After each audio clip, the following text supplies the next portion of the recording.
Ադրբեջանը եւ եւս 8 պետություն Թրամփի խաղաղության խորհրդի ֆոնդին մուծել են $7 միլիարդ։ Ամիսներ առաջ շրջանառվում էր տեղեկություն, համաձայն որի Ադրբեջանը նաեւ համաձայնվել է զինուժ ուղարկել Գազա։ Սակայն ազերիները հրաժարվեցին առայժմ։ Բայց միանշանակ է, որ Թրամփը հենց այնպես առանց շահի որևէ մեկին նույնիսկ թեյ խմելու չի հրավիրում։ Բոլոր այն երրորդ աշխարհի երկրները, այդ թվում Հայաստանը, որոնք հրավիրված են այդ խայտառակ խաղաղության խորհուրդ, ինչ որ կերպ Թրամփին վճարել են նախօրոք։ Թրամփը Նիսիա խոստումներին չի հավատում, կանխավճարը պարտադիր է։ Խաղաղության խորհուրդ կոչվածը հրեական ավանտյուրա է, որ իրականացվում է Թրամփի ձեռքերով։ Նպատակը Գազայի ցեղասպանությունը լեգիտիմացնելն է։ Զուգահեռ Նիկոլ Փաշինյանի միջոցով լեգիտիմացվում է Ղարաբաղի էթնիկ զտումը։ Դարձել է ավանդույթ։ Ամիսը 1 կամ 2 անգամ որևէ պատրվակով Նիկոլն ու Իլհամը հայտնվում են Թրամփի շրջապատում։ Թրամփն էլ հայ-ադրբեջանական չեղած խաղաղությունն է հիշում։ Գլուխ է գովում, թե բա 30 տարվա հակամարտություն եմ լուծել։ Նա թերևս տեղյակ էլ չէ, որ Հայաստանի եւ Ադրբեջանի միջև խաղաղության թուղթը չի ստորագրվել եւ հայտնի չէ, երբ կստորագրվի։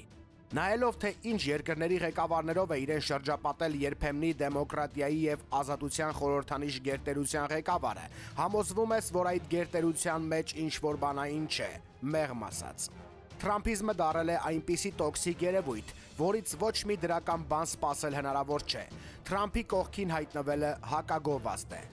Իսկ Գազայի հարցով վաղ թե ուշ Նյուրնբերգ է լինելու։ Մեզ հիշեցնելու են, որ լինելով ցեղասպանված, էթնիկ զտումների ենթարկված ժողովուրդ, մասնակցել ենք այս ամոթալի ավանտյուրային։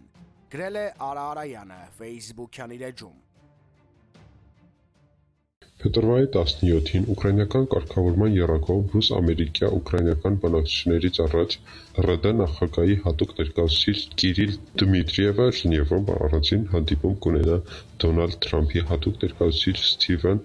Ուիտկոֆի հետ։ Այդ տեղեկությունը հաստատել է Վլադիմիր Պուտինի մամուլի քարտուղար Դմիտրի Պեսկովը եւ հավելել, որ Դմիտրիևը Ուկրաինայի հարցով բանակցությունների պատվիրակության կազմում ընդգրկված չէ։ Այսպիսով, կարծես իրականությանը մոտ է տեղեկատվական արտահոսքը, որ Ուկրաինայի հարցում ԱՄՆ դիրքորոշման դիմաց Ռուսաստանը առաջարկում է տնտեսական մեծ գործարք։ Նեզավիսիմայա գազետան հղելով սեփական լավատեղյակ աղբյուրներին գրել է, որ գոյություն ունի ռուս-ամերիկյան տնտեսական համագործակցության 7 կետից բաղկացած առաջարկությունների փաթեթ։ Այն ինչպես հասկացվում է լրատվամիջոցների ակնարկներից, Վլադիմիր Պուտինի հատուկ ներկայացուցիչ Դմիտրիևը ամերիկյան կողմին ներկայացրել է հունվարին եւ երկօրյա աշխատանքային այցով գտնվել է Մայամիում։ Ըստ ռուսաստանյան լրատվամիջոցների, Ռուսաստանը Միացյալ Նահանգներին առաջարկել է երկարաժամկետ գործարք կնքել քաղաքացիական ավիացիայի արդիականացման բնագավառում, ներառյալ ամերիկյան մասնակիցների մասնակցություն ռուսաստանյան ինքնաթիռաշինության ասպարեզում։ Երկրորդ առաջարկությունը վերաբերում է նավթի արդյունահանման բնագավառում համատեղ ծրագրերին։ Երրորդ կետով նախատեսվում է Ռուսաստանի սպառողական շուկա ամերիկյան ընկերությունների վերադարձ։ Այնուհետև Ռուսաստանը խոստանում է երկկողմ առևտրի հաշվարկներ իրականացնել միայն ամերիկյան դոլարով, ինչպես նաև այդ արտարժույթով իրականացնել սեփական էներգակիրների արտահանումը։ Առաջարկությունների 6-րդ կետը վերաբերվում է Ռուսաստանի տարածքում ամերիկյան ընկերությունների հետ լիթիումի, պղնձի, նիկելի եւ պլատինի արդյունահանմանը եւ վերամշակմանը։ 7-րդ առաջարկությամբ կողմերը պետք է զարգացնեն արդյունահանվող էներգակիրների բնագավառը։ Ի հաշվեկշիռ կանաչ էներգիայի, որ Եվրամիությունը եւ Չինաստանը մտադիր են գերակշիռ դարձնել։ Բացի այդ, Ռուսաստանը եւ ԱՄՆ-ն մասնավոր փաթեթով քննարկում են միջուկային խաղաղ տեխնոլոգիաների արհեստական բանականության ասպարեզում ապագա համագործակցության հեռանկարը։ Ռուս-ամերիկյան համագործակցությունը, որ կարող է տանել միջազգային լարվածության թուլացման եւ որոշակի կայունության, իհարկե ցանկալի է։ Այն կարող է դրականացնել նաեւ հարավային Կովկասի զարգացումների վրա։ Բայց եթե Պուտինը Ուկրաինայում հատուկ ռազմական գործողության նպատակներին մասնակիորեն հասնում է կամ մինչև տարեվերջ կարող է հասնել այդ գնով, ապա խոշոր հաշվով դա ռազմավարական պարտություն է, քանի որ Ռուսաստանը փաստացի վերածվում է ԱՄՆ-ի հումքային կցորդի եւ վերադառնում տեխնոլոգիաների սպառողի կարգավիճակին, որ ԽՍՀՄ-ն ունեցել է գոյության ողջ ընթացքում։ Նյութի աղբյուր առաջին էյա։ Եկող երեքշաբթի Ժնևում մեկնարկում է ուկրաինական կարգավորման խորհրդատվությունների երրորդ փուլը։ Ռուսաստանի նախագահի մամուլի քարտուղար Դմիտրի Պեսկովը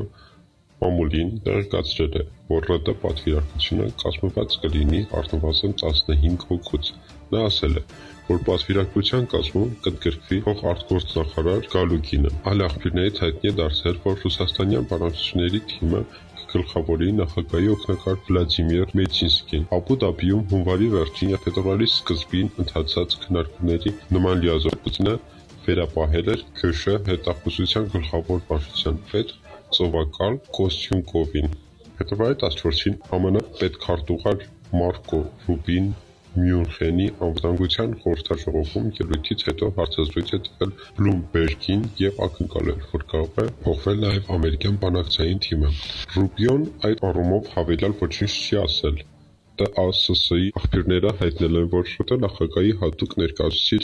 արտասահմանյան ներդրումների հիմնադրամի նախագահ Կիրիլ Դմիտրիևը մեկնել են Ժնև, որտեղ բանակցություններ կվարի Դոնալդ Թրամփի հատուկ ներկայացուցիչ Սթիվ Ուիտկովի և Ջերարդ Քուշների հետ։ Ավելի վաղ ռուսաստանյան Կոմերսանտը հղելով արևմտյան աղբյուրներին գրել է, որ Ռուսաստանը Միացյալ Նահանգներին տնտեսական լայն համագործակցության մասին մի քանի կետից բաղկացած առաջարկություն է ներկայացրել։ Ըստ այդմ, Ռուսաստանը համաձայն է դոլարը կրկին ընդունել որպես միջազգային պահոստային փոխարժեք։ Որևէ այլ աղբյուր այս տեղեկությունը չի հաստատել կամ հերքել։ Մյունխենի անվտանգության խորհրդաժողովի ելույթում ԱՄՆ պետքարտուղարն ամերիկացիներին անվանել է Եվրոպայի որդիներ, որ դավանում են նույն եվրոպական արժեքները։ Նա ցրել է տպավորությունը, թե ԱՄՆ-ն հեռանում է Եվրոպայից և մեկնաբանել, որ Վաշինգտոնի ցանկությունը Եվրոպայում ուժեղ դաշնակիցներ ունենալն է։ Այս համատեքստում Ռուբիոն անցած մեկ տարվա ընթացքում դեռևս առաջին անգամ հրապարակայնորեն հաստատել է, որ Թրամփի վարչակազմը վստահ չէ, որ Ռուսաստանն իրական խաղաղություն է ուզում։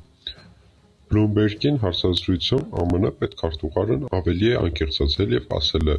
որ Ռուսաստանը չի կարող ռազմական ճանապարհով Ուկրաինայում հասնել իր հռչակած նպատակներին։ Ռուբիոն անգամ թույլ է տվել հետախուզական տեղեկություն հրապարակել, ըստ որի Ռուսաստանը շաբաթվա ընթացքում 6-7 հազար զինվորականի կորուստ է ունենում։ Ռուբիոյի այս բացախոսությունն ամենայն հավանականությամբ մեկնարկելիք բանակցություններում ԱՄՆ դիվանագիտական խոսույթի հիմնական թեզի բացահայտման իմաստ ունի։ Հասկացվում է, որ Սպիտակ տունը հակադարձում է Պուտինին, ով մշտապես պնդում է, թե ռազմաճակատով նախաձեռնությունը Ռուսաստանի ձեռքում է, և եթե բանակցություններն արդյունքի չբերեն, հատուկ ռազմական գործողությունը կշարունակվի։ Այդ թեզը մի փոքր սրբագրած հնչեցրել է ԱՄՆ նախագահը։ Մյունխենի խորհրդաժողովի մեկնարկի նախօրեին նաև Վլադիմիր Զելենսկուն զգուշացրել է պահը բաց թողնելու վտանգի մասին։ Պետքարտուղար Ռուբիոն մինչդեռ պարզորոշ հասկանալ է տվել, որ Ուկրաինայում գետնի վրա իրավիճակն այլևս Ռուսաստանի հաղթաթուղթը չէ։ Նյութի աղբյուր, Առաջին AM